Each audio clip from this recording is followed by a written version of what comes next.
Hey YouTube, MrRampro here. I wanted to do a little review video of the Buck 305. I believe they refer to it as the Lancer model. But a lot of the Buck domestic traditional knives, like the USA made traditional knives, don't get a lot of attention. I have a couple more on order. I have a 309 companion on order. I wanted to try that, add that into my EDC. It's kind of comparable to this GEC Titty Oak Cutlery conductor. I really like the penknife type design, where you have one blade on one end and one on the other, versus the jackknife design. Now that's not saying I like this one more than this one, but this is the jackknife design, two on one side.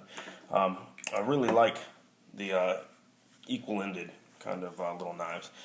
These here are really good, really small EDC blades, but I think they kind of do a lot of the tasks, kind of like the Peanut does, for most of our day-to-day stuff. So I wanted to show a couple that I got. One of them I'm really excited about, the other not so much, but with reason. This is the factory Blemish Buck 305. Let's see if I can get it there. Is that focusing? There we go. Alright, you see the pattern number there, and that is the Lancer. Alright, I'm going to go ahead and take this out real quick. And this one here is the charcoal wood, I believe is what they call it.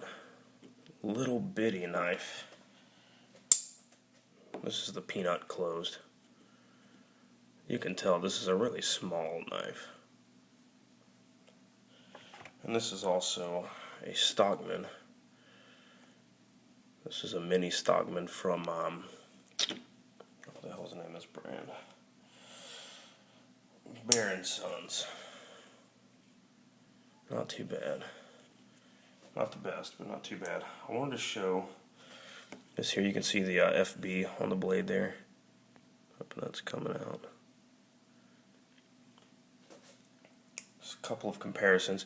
I wanted to try this out just because I really like having a couple of small slip joints with me, just to kind of play around with throughout the day. I keep my my Emerson on me, or a larger lock back knife or something like that on me anyways, just for the locking feature. But I like the really small slip joint knives, just for the EDC tasks and stuff like that. I just think they're fun to play with. I can take them out in a meeting and nobody's going to flip out, and I can still be paying attention, you know, remotely, I guess. But what I wanted to show, this factory Blemish one, I looked around and I was trying to find it, and I thought maybe it was the shield. You can see a little bit of glue there on the shield.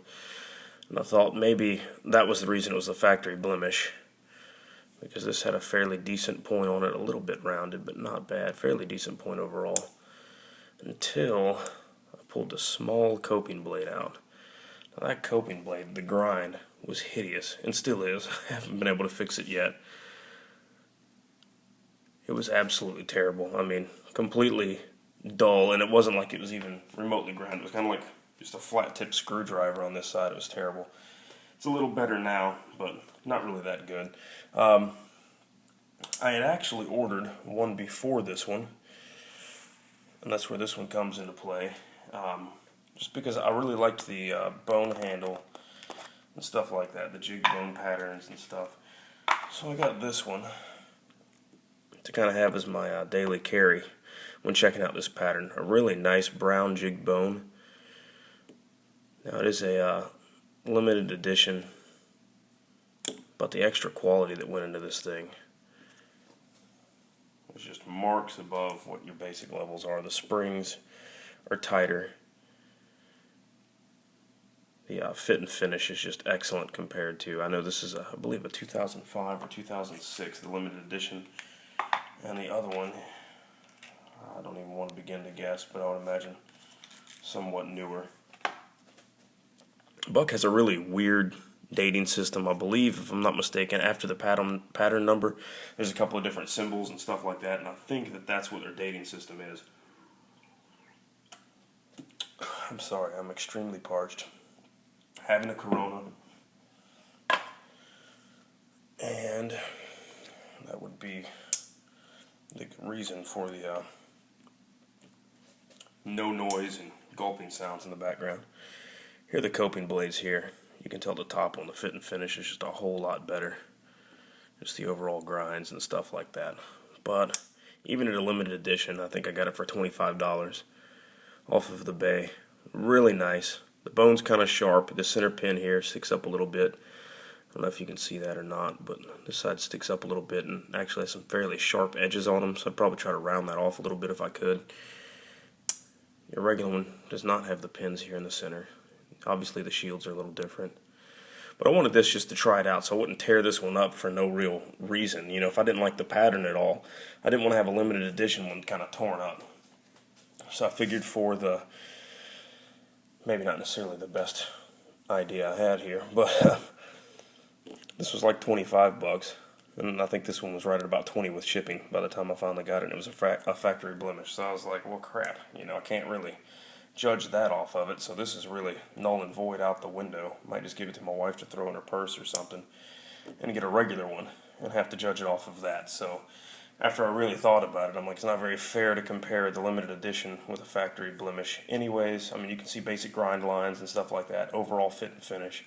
But and these were only supposed to be cosmetic. The function of the knife was supposed to be 100% structural integrity, all that kind of stuff. So I figured it should be alright, you know, just a scratch on the handle or the shield jacked up or something like that. But I'm kind of hesitant on trying another one now, just because I'm not sure what they're considering the blemish, the shield or the grind or whatever. So either way, that's these two blades. I figure I'll throw them into the rotation, try to carry just one small slip joint with me at a time, and then carry a locking blade of some sort, or if I have my multi-tool with me, you know, something like that to actually do a lot of my bigger working. But this here for opening packages and stuff like that. So I figured I'd kind of try. You can see that this conductor kind of dwarfs it, obviously, by a lot there, but I don't know, cool pattern. I'm kind of curious to see if anybody has any experience with it. I have none. Just have these two knives. I'll try them out and give you guys an update video as I go. But if you got any experience with it, let me know. I'm kind of curious to see overall, you know, kind of just how it'll last. I didn't really pay close attention to a lot of the buck knives until recently, and I wanted to try a couple out. So when I get the 309, I'll try that out as well. The size should be fairly comparable to the conductor, which I find about the perfect size for an EDC small slip joint. A little bit bigger. The peanut's good too. It really is. These I would venture to say are a little small, but depending on what you're doing, if you're picking your nails or getting splinters out of your fingers or doing something like that, I'm sure it would excel at that kind of thing, as long as you had a nice sharp tip on it. And that's kind of where these things, I think, are going to excel, if they have a nice sharp tip on them. If they don't, I'm thinking you want to keep these about razor blade sharp, like a scalpel. You're not really going to be doing a lot of heavy work with them, so you just want this for really sharp tasks, you know, really on it. And that's really about it. Just a real quick video. If you've got any experience with them, you know, let me know.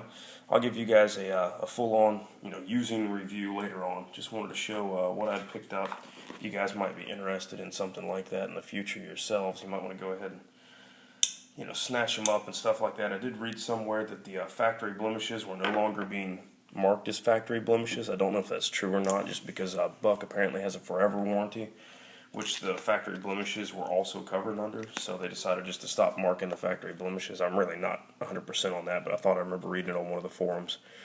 So, either way, I appreciate it, guys. Thanks a lot for watching. If you got any comments, let me know, and I'll give you guys a user's review after a couple of days. Thanks a lot.